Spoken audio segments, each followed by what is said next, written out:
gets my body in motion. He knows how to turn things up. And he knows what gets me going. Yeah, like a little text saying, hey, what's up? They look at me, I'm in a bad situation. Look at him, he's got a bad reputation. They be looking at us, thinking we are too much. Look at me, I'm in a bad situation. Look at him, he's got a bad reputation. They be looking at us. Why do I need to be good all the time?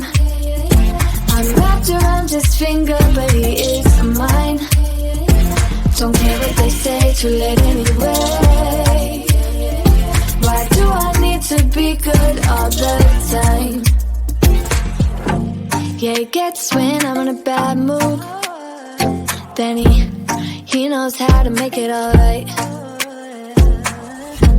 Yeah, I get that you got a history, but I don't wanna think about no other than us. They look at me, I'm in a bad situation. Look at him, he's got a bad reputation. They be looking at us, thinking we are too much. Look at me, I'm in a bad situation. Look at him, he's got a bad reputation. They be looking at us. Why do I need to be good all the time? I'm wrapped around his finger, but he is mine. Don't care what they say, too late anyway. Why do I need to be good all the time? Nah, nah, nah. No drama, no drama, yeah. Nah, nah, nah. No drama, no drama, yeah, yeah. Nah, nah, nah. No drama, no drama, yeah. Nah, nah, nah.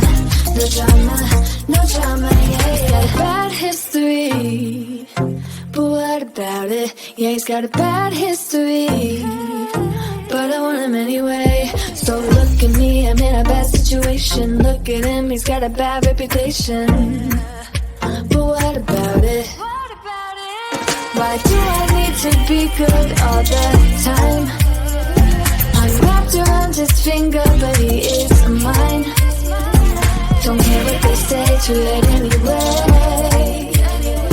Why do I need to be good all the time?